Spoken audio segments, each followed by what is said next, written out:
I was rescued by a kind-hearted couple, and was adopted by them as their daughter. Later, the mother gave birth to her biological daughter.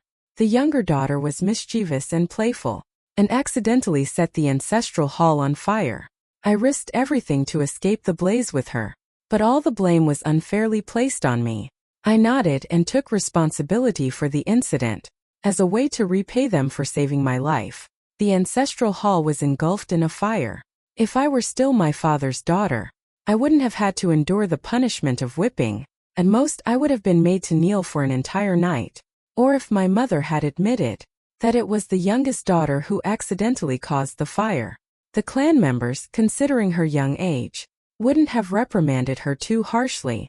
Moreover, I was not the maid responsible for guarding the ancestral hall. That day, the maid was in my father's room. When the fire broke out, I happened to be passing by. My mother was crying in front of me. "Daughter, even if it's for your mother's sake, I'm begging you. Your father has worked hard to establish himself in the capital. You absolutely cannot let others gossip about us. Tian is only 4 years old. No matter what, she's still your younger sister. Can you bear to let someone so young be accused of disrespecting her ancestors? It has been a long time since she called me little fish, and it's been just as long since she referred to herself as mother." In that moment I felt a bit moved. I wanted to reach out and hug her. Suddenly she said, "Don't forget, back then, your father saved you from the fire in the same way." The hand I had hidden in my sleeve froze all of a sudden. The word mother stuck in my throat and never came out. Little fish was only said 20 times, that's all. When the time comes, mother will find the best doctor for you. Take some time tonight to think it over. Give me your answer tomorrow. After mother left, he had the kitchen send me a bowl of egg soup, along with 2 meat buns. This constant reminder urges me not to forget the life-saving favor from back then. I picked up a bun and took a bite. The filling was more generous than it had been 10 years ago.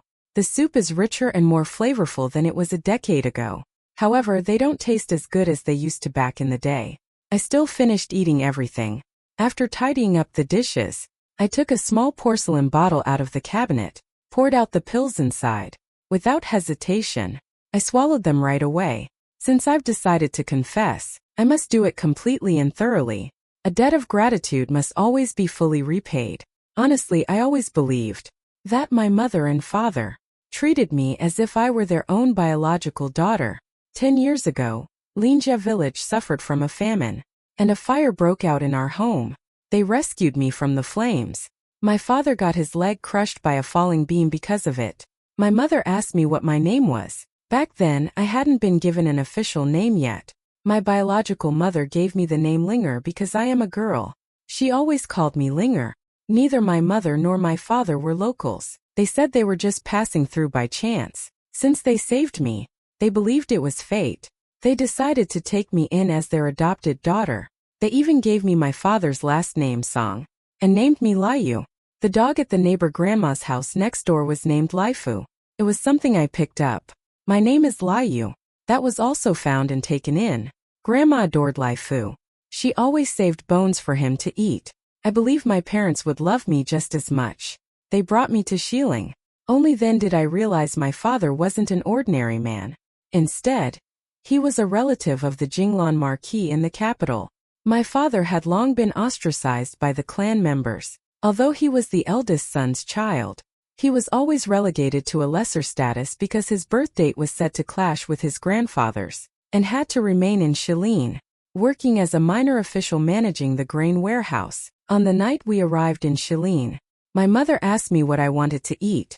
I said I wanted meat buns and egg soup. The steaming hot buns were bought for me by my father. The warm egg soup was lovingly prepared by my mother. I was 7 years old that year. Under the moonlight, I felt grateful for the favor destiny had shown me. We lived in Xiling for 7 years. My mother and father provided me with a safe and stable home. As for the time when my father went to the capital to take up his post, I foolishly overestimated myself and introduced myself at the banquet as the young lady of the Song family. Those noble ladies from wealthy families made things difficult for me in every possible way. I looked toward my father, but he merely smiled and let it pass. That was merely the idle talk of a troublesome servant at home. It's nothing worth taking seriously. My mother punished me by making me kneel under the scorching sun for 3 hours. Then she assigned me to work in the chores courtyard. I simply assumed it was because I had done something wrong or said something inappropriate. Every day, I kept hoping my mother would come to take me away. The older woman living with me, Nanny Lee, was a longtime resident of Shieling. She mocked me. Did you really think you were the young lady of the Song family? I could already tell back in Shieling. The madam and the master only gave you food to eat. If they truly saw you as their daughter, why didn't they let you go to school? Nor did they hire a tutor to teach you music, chess, calligraphy, and painting. I glared at him with reddened eyes. No, that's not true, it's not true. They clearly said they wanted me to be their daughter. They really said it. It was clearly promised. Once a promise is made, it should be kept. But gradually, I started to believe it. On the day the young lady was born, the entire household celebrated joyously. Father personally chose her name. It said he searched through countless books and finally decided on the name Tian Tian, as if he had found a priceless treasure. Serene and splendid prosperity.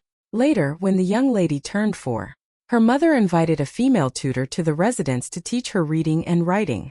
How things change in unexpected ways. At merely 4 years old, her demeanor already resembled that of a distinguished noblewoman.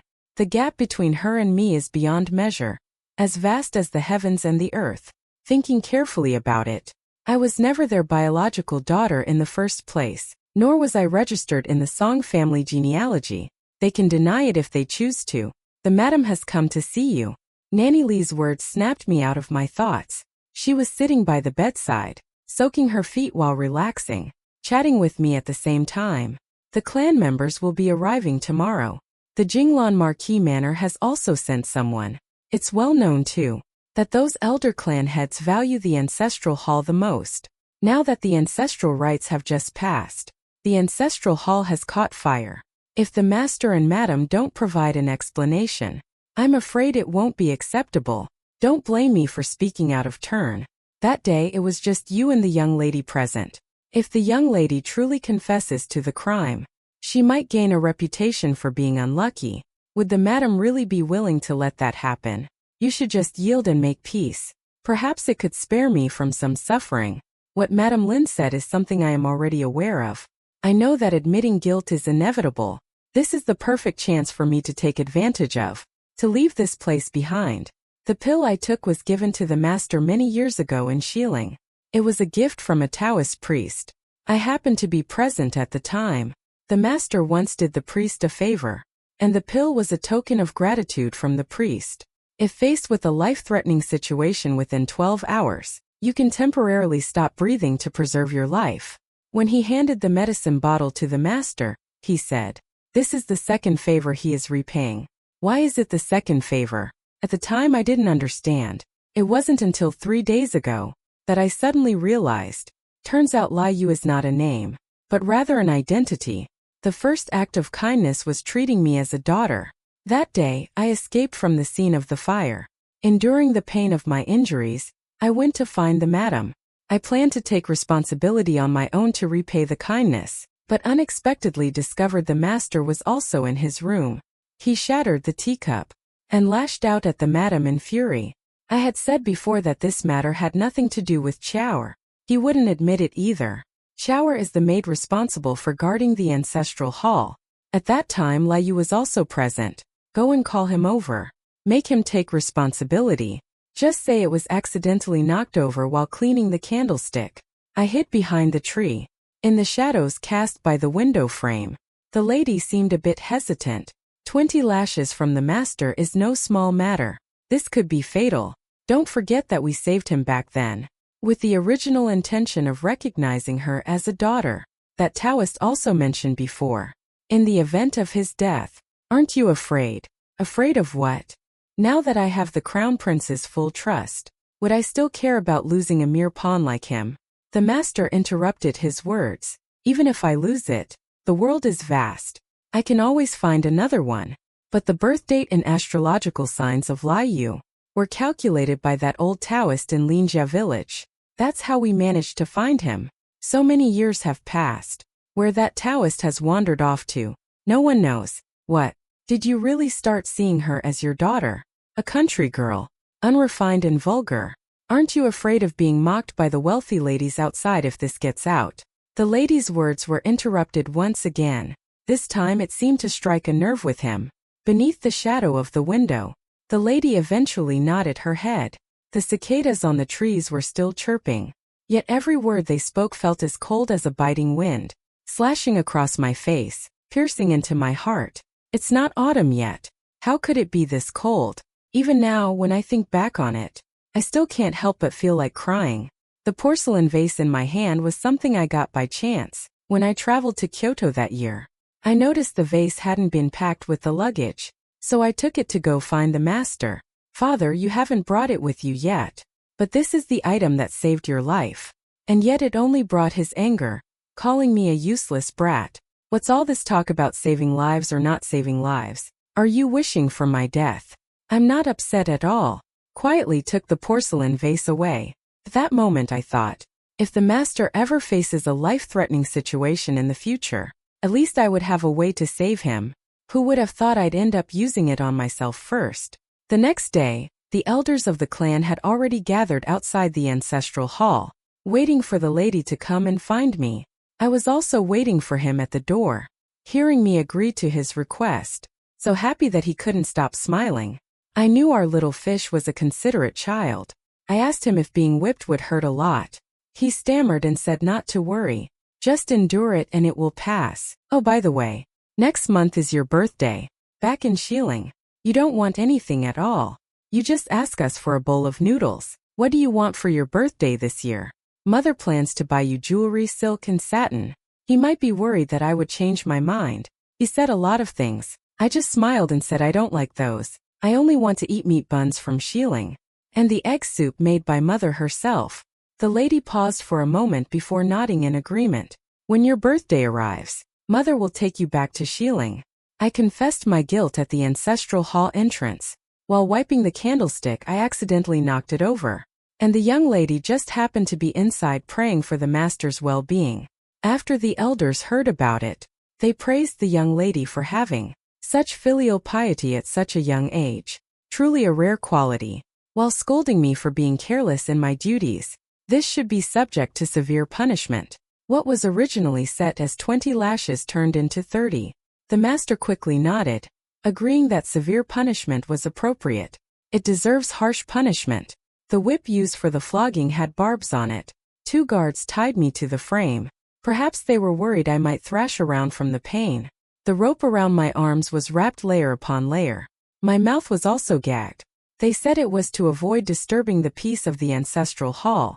When the words "execution begins" were spoken, I turned my head to look at the lady. She was holding the young miss in her arms, shielding her eyes from the scene, softly comforting her, saying, "Sweetie, be good. If you don't watch, you won't feel scared." The old Taoist medicine worked even better than I had expected. The first lash landing on my body hurt intensely. By the time the second and third lashes struck, I had already lost consciousness, but I could hear the sound of the whip cutting through the air near my ear, and the sound of the young lady crying out of fear.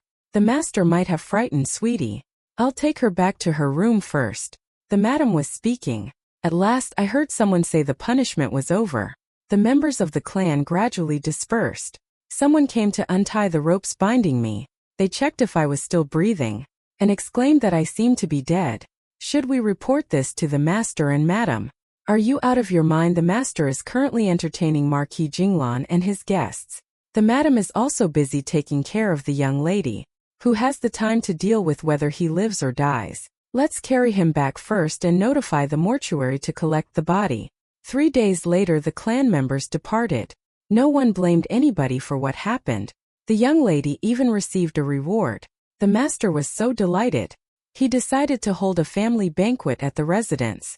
The lady sat at the seat reserved for the female guests. Nanny Lin had the kitchen prepare a bowl of egg soup. She brought it to the lady. The lady gazed at the bowl of egg soup before her. She seemed to be moved by some emotions. Then she gently instructed the maid standing beside her. "This time you has made a contribution. Take this bowl of soup to him. Tell him it is a reward from me." The maid acknowledged the order, but there was still no sign of returning to report. It wasn't until the time it takes for an incense stick to burn had passed. The maid who had just stepped out returned with a panicked expression, hurriedly making her way back to the lady's side. By this time, most of the female soldiers had already left. The maid anxiously leaned close to the lady's ear to whisper, "Madam, the rain is gone." The rain was no longer there. The prayer beads on the lady's wrist suddenly broke apart, scattering all over the ground, according to what the Taoist said. It wasn't until 3 days after taking the medicine that I woke up. When I regained consciousness, I realized I was no longer at the mortuary. As per usual practice, if a body sent to the mortuary has no case records with the authorities and remains unclaimed within 3 days, it would be discarded in the mass grave behind the hill. Perhaps due to the effects of the medicine, the whip marks on my body were still there. Yet I couldn't feel any pain. Just as I was about to leave, I suddenly noticed 2 people not far away, carrying lanterns as they walked closer. As they came nearer and nearer, I recognized them as the lady's attendants. They were not far from where I stood. I could hear their voices filled with complaints. Being sent to the mass grave to look for a corpse in the middle of the night. What terrible luck. Oh, stop talking about it. Hurry up and find the body to bring it back. This place is way too terrifying. So they were actually here looking for me. But since I've already been abandoned, why bother pretending to care enough to retrieve my remains, offering incense just to ease their conscience? There's someone nearby. I'm too scared to make any reckless moves. But since the lady wishes to recover my body, I need to figure out a way to make him find it. I touched the safety charm hanging around my neck. It was a gift from the lady when I was in Shieling. I tore off a piece of fabric from the hem of my dress and threw it into the pile of corpses. After finishing these actions, I quietly retreated to the depths of the grass. Not long after, they came looking and found the charm and the scraps of clothing. In the mass grave, scattered everywhere, were remains that had been gnawed on by wild beasts. The 2 exchanged glances for a moment. They fell into silence. Do you think the fish's corpse might have already been eaten by wolves? That's really the case. We need to figure out a way to explain this to the lady. After another pause, they decided to find a complete corpse nearby to replace it, dress it in a maid's clothing, and then scratch up the face, take it back and report it. After all, I was the one who endured the whipping. If it weren't for the life-saving medicine, my face would have been completely unrecognizable by now. After they left, when I descended the mountain, the sky was already beginning to brighten. I took out the silver hidden on me, bought medicine to treat my wounds and a new set of clothes. The road out of the city passes by the Song Estate. I put on the veil and continued moving forward, passed by several pieces of spirit money, which were blown by the wind to my feet. A child nearby asked the person holding their hand, "Why do they place bronze mirrors and burn paper in front of the mansion? Aren't funeral banners supposed to be hung for the dead?" "You're too young to understand. This is a formation. It's said that if laid out for 7 days and nights, it can trap the soul of the deceased here forever, condemned to eternal damnation. No one knows who in the Song family has passed away to endure such treatment. Who else could it possibly be? Without lie you anymore. They just want to imprison the soul to seek inner peace." The drifting ashes blurred my vision. I rubbed my eyes gently. My heart felt nothing but calm. Leaving the city is easier than entering it. When I arrived at the ferry terminal on the outskirts of town, there were only tickets left for the boat heading to Cloud City. The journey was long and far. The ferryman's wife handed me a cup of chilled wine. The wine was crystal clear, unlike the murky depths of the human heart. Yet I hesitated to drink it. The ferryman's wife smiled and said, "Young lady, drink it. This wine won't make you drunk. To tell you the truth, Cloud City is a long way off. The boat tickets never seem to sell out. The moment you arrived today, there were only 2 or 3 tickets left. Let's just say you brought us some good luck." That's when I realized the cabin that was once completely empty is now filled with passengers. A sense of disappointment lingered in my heart. After several days of traveling back and forth, I arrived in Yun City. It happened to coincide with the birthday of the old madam at the county office. There were many people and horses entering the city. I blended into a caravan and avoided the inspection. After entering the city, I first found an inn to stay in. Whether I can stay long-term, still needs further observation. After days of exhaustion, I still found it hard to fall asleep at night. Eventually I managed to fall asleep, but I was haunted by nightmares. I dreamed of being in Shieling. Madam and Master brought me back to the mansion. They called me their daughter. The scene shifted suddenly. The Crown Prince visited Shieling. Master provided assistance and contributed greatly. He was rewarded for his efforts. That night, Madam gave me a peace amulet. She praised me as a little lucky star. But his compliments gradually became twisted. A rural girl like you thinks she's worthy of being a daughter of the Song family. Take a good look at yourself and see what kind of status you have. Even the boatman's wife had a fierce glare. He grabbed my arm, trying to shove me off the boat. Guests have already been summoned. Keeping you around serves no purpose. You're just an eyesore. Might as well toss you into the river to feed the fish. Waking up, my head felt like it was splitting apart. I pushed the window open. The sunlight was just right. Cloud City is far removed from Kyoto. There are no noble families or aristocrats entrenched here. Although it's not particularly wealthy, the people here are simple and honest.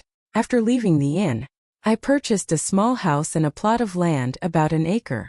I began working at sunrise, resting as the sun sets, eating and drinking alone until satisfied, with some still left over. Spring has arrived once again, just in time to hear the good news spreading further. The noise outside the door was growing louder. It sounded like an argument was taking place. I pushed the door open.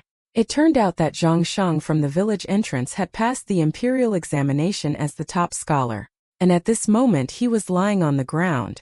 It was Granny Lu, the woman who lived with him. You old hag. I am now the top scholar. How could someone like you be my mother? Don't think feeding me a few meals makes us family. In front of Granny Lu lay a string of copper coins, but his hand tightly clutched Zhang Shang's pant leg. What's the point? In the end he was still kicked away. After the crowd dispersed, I quietly closed the door. Sometimes it's better to avoid unnecessary trouble. I didn't expect the village chief to come looking for me at night. Miss Yuru, I truly apologize. Old Lady Lu was probably angered by Zhang Shang, and now she has fallen ill. Please go and take care of her. I wanted to close the door, but the village chief held the doorframe with his hand. You didn't go camping. I even sold the yard to you. The house that Granny Lu is renting belongs to me. If she dies inside, it'll be hard to sell. Just consider it as doing me a favor. When it's come to this point, if I don't agree, it might indeed cause some trouble. Granny Lu is lying on the bed, in a state of confusion, muttering Zhang Shang's name under his breath. Back when I was at the Song residence, when Nanny Lin fell ill, I often took care of her as well. Her age appears to be similar to Nanny Lin's. Now her whole body feels feverish. It might be caused by extreme emotional distress. I fetched water to wipe his body, then went to find a blanket. There wasn't even a proper blanket on his bed. The good ones were all in the other room. The bed held nothing but a blanket, and neatly packed luggage was also placed on it. A few old long robes were folded meticulously. These must be the things Zhang Sheng no longer wanted. It reminded me of the time in Shieling, the night before heading to the Kyoto lady's place. I had also carefully organized the lady's clothes one by one, but she tossed them aside, criticized that these fabrics wouldn't even qualify as mediocre. Who would still wear this after arriving in the capital? I stayed by the window all through the night. Not until midday the next day did Granny Lu finally wake up. I touched her forehead gently. The fever had already subsided. I stood up and prepared to leave. She called out to me from behind. Miss Yuru. Thank you, there's no need to thank me. I stopped walking. Pointing to another room, I said, when you have time, take all the unwanted long robes from inside and burn them all. There's no use keeping them. But he smiled and said, you all must have found it amusing yesterday. A Shang wasn't like this in the past. When I took him in, he was obedient and well-behaved. He studied diligently, taking care of the chores around the house, and promising me that once you earn a title, I can live a life of comfort. I want to keep those things. As the conversation went on, tears began streaming down Granny Lu's face. I shook my head, letting out a sigh. It felt like hearing the most absurd joke ever. Granny, people know how to put on a facade. When you no longer hold any value to them, the facade of hypocrisy will eventually be torn away. So, do I also hold some value for the young lady to use? I was momentarily stunned. In fact, I had already taken care of my residential status long ago by paying for it. Village chief, one can't threaten me. Even if he were to report it to the local household registration officer, I would still be able to stay. It would just cause some inconvenience, that's all. Grandma Lu, seeing that I wasn't responding, added, look at this, probably not. Human nature inherently holds both good and evil. But encountering evil doesn't mean denying all goodness. We can't dismiss all kindness just because we've faced cruelty. I know Ashen won't come back, but keeping these items is like holding on to the belief that kindness still exists in the world. Since that day, Grandma Lu has often come to visit. Sometimes she brings along vegetables she grows herself, and then compare it with the vegetables I planted. Miss Yuru, when planting eggplants, it's best not to water them too much. Too much water can actually hinder their growth. Look at how the eggplants I grew are bigger than yours. I glanced at the eggplant in his hand and did not accept it. The next day, I did reduce the amount of water I used, and he noticed it. Take a look, take a look. You still need to listen to what an old lady, have to say. Miss Yuru, I have no idea what you've been through in the past. You came to Cloud City all by yourself, and you've been living in our village for almost 2 years now. You don't really like talking to the villagers. Everyone says you're a strange person, but I don't see it that way. I set down the bucket of water in my hands. Mother-in-law, I think it's about to rain. You should hurry back home. He glanced up at the sky. The sky looked very clear. It doesn't seem like it's going to rain. I couldn't tell if he misunderstood on purpose. I couldn't do anything about him. I had to let him ramble on next to me. Over time I just got used to it. Then one day, out of nowhere, the voice that usually nags me by my ear was nowhere to be heard. I put down the work I was doing and went to the yard to look for him, only to find him sitting in the room enjoying tea. He noticed me as well, but he didn't call out my name. Instead, he shook his head. His lips moved slightly, as if he was telling me to leave quickly, but it was already too late. A group of guards, seemingly appearing out of nowhere, surrounded me completely. They were dressed in the Song family attire. Noticing I remained still where I stood, they finally stepped aside to make way. A long unseen noblewoman approached. She was dressed in exquisite brocade fabric, which had been sullied with dust due to her hurried steps. The delicate material bore traces of dirt from her haste. Second, madam, I've finally found you. The lady was so emotional that tears streamed down her face. She stepped forward and embraced me tightly. The jewelry she wore pressed uncomfortably against my face. It took a lot of effort to break free. I looked at her in confusion and offered her a faint smile. Madam, could it be that you've mistaken me for someone else? Over the past 2 years, I have already become fluent in speaking the Yunqing dialect. My name is Yunru. My parents passed away in the chaos of war during my early years. I lowered my head. Only reverence filled my eyes. The lady seemed unconvinced. She reached out and grabbed my wrist. She harshly rolled up my sleeve. An arm that had endured whipping would normally bear scars, but now there were none. Thanks to the life-saving medicine, after the wound healed, there wasn't a single trace left. Gazing at the flawless arm, the lady's fingers trembled slightly as she held mine. Then she suddenly grabbed my other hand and repeated the same action. Yet still no scars remained. In a panic, the lady asked me, "Can't be, are you the fish? Where is your wound? Tell me, where is your wound?" Continuously reaching out. That's when I noticed, beneath her luxurious outfit, she was wearing a silk inner garment. In Kyoto, she only wore brocade.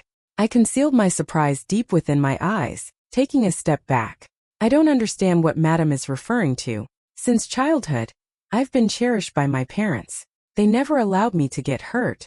Could Madam possibly spare me? She waved her hand to signal the guards surrounding me to disperse. I turned around triumphantly and walked away.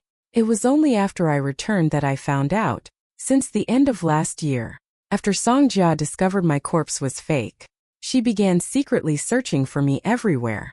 As it happened, Zhang Shang went to the capital. I had crossed paths with him a few times. When he saw the portrait, he remembered me, and he passed the clue on to them. Of course, those few words of mine could never deceive the lady. He decided to simply stay in Cloud City. Every day, he would stand in my small courtyard, For 5 consecutive days he saw that I ignored him. On the 6th day he actually sent someone to deliver Granny Lou's personal belongings. Such a despicable method of intimidation. Even that, he was willing to resort to. The lady invited me to a tavern in the city. On the table there were meat buns and egg soup. There's another bowl of longevity noodles. He enthusiastically placed it in front of me. Fish, give it a try. These were all personally made by mother using their borrowed kitchen. His pale fingertips bore signs of burns. I pushed the noodles aside. Madam, why put yourself through such trouble? The egg soup is too greasy. The buns are too dry to swallow. I stopped eating them a long time ago. As for the longevity noodles, it's not even my birthday. There's really no need to eat them, right? The lady's eyes softened with a motherly warmth. Fish, don't hold a grudge against your mother. The injury your father got while saving you back then still aches every time the weather turns cold. It was my fault for the punishment back then. Come back home with me. Your father and sister are waiting for you at home. How could he be so at ease, saying those soothing words? I overturned the bowl of longevity noodles on the table, unable to endure any longer. Since when was the Song family ever my home? And when have you ever truly treated me as your daughter? Little fish, little fish. The last name I ever wanted to hear was that one. Did Madam and Master truly save me back then? Or was it just to save themselves, coming from where it all began? Assigning me the identity of a joyful woman. Once in power you found me to be a nuisance. You wanted to abandon me. And now you come looking for me again. What is the reason behind it all? You know the answer in your own heart. Madam, that dress seems worn out, doesn't it? And the jewelry, it looks like something you used to wear before. If I recall correctly, you mentioned you're an official of the 3rd rank. Outdated jewelry is absolutely not something a lady should wear. The clothing must be made of silk and satin from the inside out. Why isn't it done that way anymore? Could it be that something happened to the master at court, and now you're thinking of me as your lucky charm again, pretending to show such deep mother-daughter affection for this reason, hoping to bring me back with you? Every word carried the weight of heartbreak. He opened his mouth but didn't know how to explain the past. There had been moments of happiness. There was a time I held on to hope. Later they tore my dreams apart with their own hands. I despise Granny Lou. It took so much effort for me to learn to let go. But today, he deliberately stirs up the hatred buried in my heart once again. How can I not feel agitated? The lady was surprised that I knew about the matter with the girl. He attempted to clarify. However, the situation is not what you imagine it to be. Back then, it's true we had other intentions when we saved you. But the fact remains that we did save you. Later on, I genuinely came to see you as my own daughter. In those years in the capital, we didn't dare to admit it. We were simply afraid of being judged or talked about. Even so, during those years with the Song family, we never let you suffer. Yes, the chores in the servants' quarters were plenty, but no one deliberately made things difficult for me. The one who treated me kindly was Nanny Lin. She is not the lady of the house. Go back. In reality, men and women are merely symbols of good fortune. To truly escape hardship, one must rely on oneself. Madame Lou has nothing to do with this matter. I ask you not to harm her, even if it's just to earn more virtue for your Song family. Although Daqing is far from the capital, it is near the border. Recently, the number of soldiers passing through the city has increased. With just a little inquiry, it becomes clear that the current situation in the capital has shifted. The Crown Prince has angered the court, and is now confined to the Eastern Palace, while the 5th Prince dominates the political stage with remarkable influence. This way, rumors began to spread among the people that the Eastern Palace might see a change in its master. The Crown Prince has held a high position for many years, and the Emperor has already reached his twilight years. How could he possibly be willing to let someone replace him? I returned to the village. I noticed that the guards who used to stand watch at the village entrance were nowhere to be seen. There was no one guarding the entrance to Granny Lou's house either. I went to visit him. He was weeping uncontrollably. He told me it was all because of me, this useless old woman. Zhang Sheng, that scoundrel. The moment they left, I burned all of his belongings to ashes. What was the reason you came to see me that day? What else could it possibly be? It was simply out of concern about whether he had fallen, or maybe if he had gotten sick. In fact, Zhang Sheng only remembered meeting me, but he had forgotten where I lived. He didn't even know my name. The clue he provided was for the lady to find Granny Lou. After all, he was acquainted with more people around here. He even handed over their keepsake to the lady. But Grandma Lou firmly denied knowing me. But was that lady really your mother? She doesn't seem like it. Although she was dressed in luxurious clothing, her complexion didn't look good. She seemed quite harsh. She didn't appear to be a kind person. Grandma Lou said this, and her gaze suddenly turned gentle. My husband passed away early. Didn't even have a child left behind. Finally managed to take in a son. And he's a complete scoundrel. Miss Uru, you wouldn't want to acknowledge that woman as your mother. I don't have a son either. Why not become my daughter instead? At first, seeing her cry, I thought about comforting her. But suddenly I lost the mood. Being neighbors is perfectly fine. Why insist on becoming mother and daughter? Once you're mother and daughter, the responsibilities change completely. If one day as neighbors they find me unpleasant, it wouldn't matter if they ignored me. I helped them tidy up the house that had been messed up. Before leaving, I reminded them to rest early. Tomorrow I'll ask them again for gardening tips. Then I went back home as well. In a deep slumber, I caught a strange lingering fragrance. When I opened my eyes again, I realized I was tied up inside a carriage. My hands and feet were bound. A cloth was stuffed into my mouth. I couldn't make a sound. The lady's fingers gently brushed across my face. She seemed to carry a hint of guilt. Daughter, don't hold it against your mother. I had no other choice either.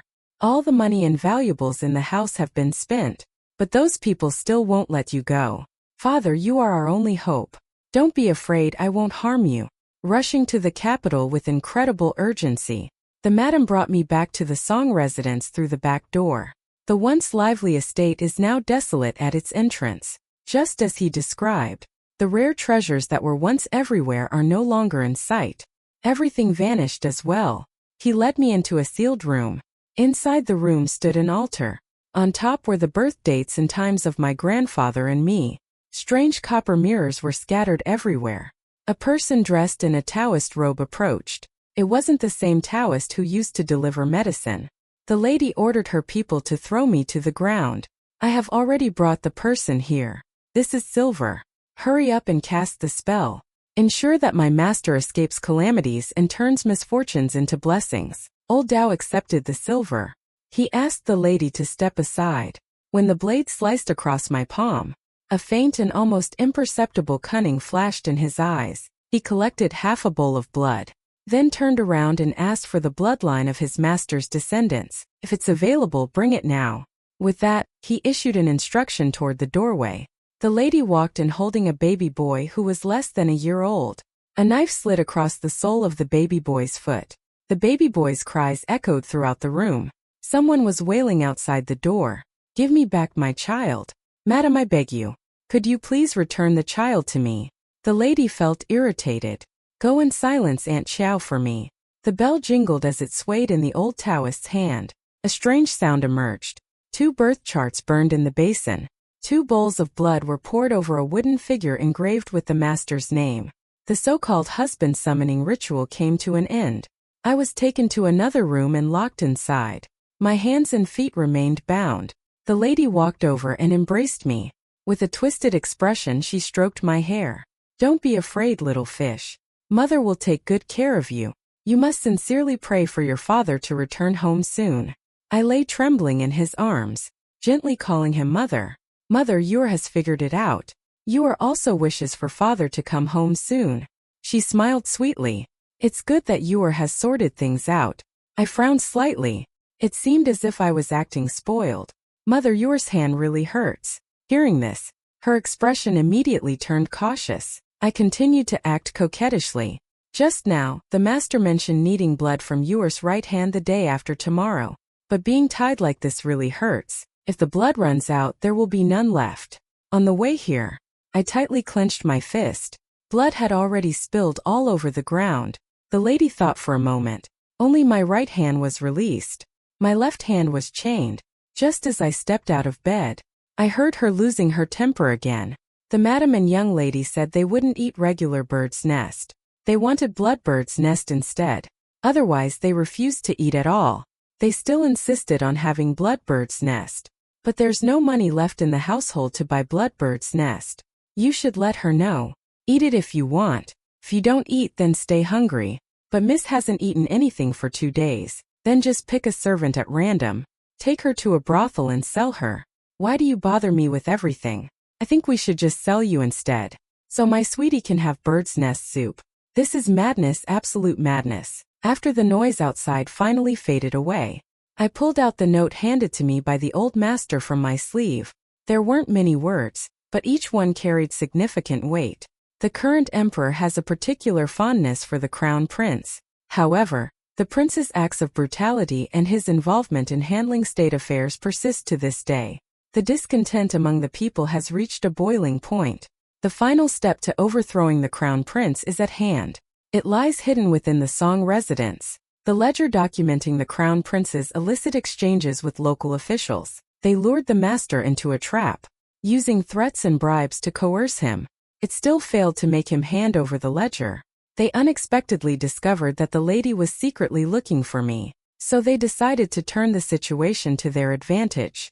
They had the fifth prince's men disguise themselves as Taoist priests to get close to the Song residence. The letter was personally written by the fifth prince. Their people have already confirmed. The ledger is hidden in the ancestral hall. If I hadn't witnessed the lady's cruel actions with my own eyes, I probably wouldn't have believed these words. But how can I gain access to the ancestral hall? The next day, the lady visited again. He ordered someone to untie the ropes binding me, and had me brought to the family's ancestral hall. In front of me were placed the 4 treasures of the study. Master Yuer gave an instruction. You are to kneel in the ancestral hall, and copy Buddhist scriptures for your father in hopes of seeking blessings. Are you willing to do it? Yuer is willing. That's wonderful. The Buddhist scriptures were stacked up high. If you want to finish copying them, you can forget about getting any sleep tonight. The master said no interruptions were allowed, so the lady ordered the guards to surround the ancestral hall completely. No one dared to come in and disturb me, nor did anyone dare to make too much noise. After a thorough search, I finally found the account book at the very bottom of the ancestral tablets. I discovered the ledger beneath the lowest row of the ancestral plaques. You never know until you see it for yourself. Once you see it, it's truly shocking. It turns out that the crown prince's influence has already infiltrated every corner of the court. The reason my master was able to take up a position in the capital was because he had embezzled newly harvested rice while in shieling, and withheld funds allocated for grain. Using part of the silver and grain he took, he resolved an urgent issue for one of the crown prince's trusted aides, who had misappropriated military provisions. After arriving in the capital, their actions became even more audacious. Every time the emperor conducted a private inspection, they would detain the local refugees in advance, or execute them, or set everything ablaze. The so-called peace and prosperity of the nation was nothing more than a staged performance by them. On the 3rd day, during the second blood draw, it was still from the right hand. As for the young master, during the bloodletting, the lady seized the knife. With one swift stroke, she managed to slice off half of his foot. Before handing the ledger to the old Taoist, I tore out 2 pages and hid them away. Only items of value are eligible for exchange. The remaining 2 pages were handed over to the officials. As part of the deal, I believe it is of utmost importance to the fifth prince. What is it that you want? They asked me while staring at the tightly closed door. Let me leave. After the fifth prince received the ledger, you need to figure out a way to get me out of the Song residence. When we arrive at the post station, I will hand over the rest to you. If I cannot leave safely, you will never get your hands on those 2 pages. The Taoist's eyes revealed a look of admiration. You're a clever person. Don't worry, I will seek the fifth prince's help for you. The crown prince has staged a rebellion. A month before Halloween, officials were falling from power one after another. Although the crown prince was confined to the Eastern Palace, looking at the names of the ousted officials, it became clear that the ledger had been uncovered. The court officials turned to support the fifth prince. He could no longer hold back. On the night of Halloween, he ordered the soldiers stationed outside the city to launch an attack. However, the fifth prince had already anticipated this, and evacuated the city's residents in advance, while stationing troops at every key checkpoint. By the time the crown prince realized it was a trap, it was already too late. The Song family was left without its master. And the lady of the house witnessed this. The clashing of swords and glinting steel outside seemed to urge Tian Tian to make her escape. But before she could reach the door, she found herself completely surrounded by the servants. They tied her up tightly and vented their anger on her in a rough and crude manner, using rattan canes and wooden sticks to beat her. "You insolent wretch, how dare you strike me?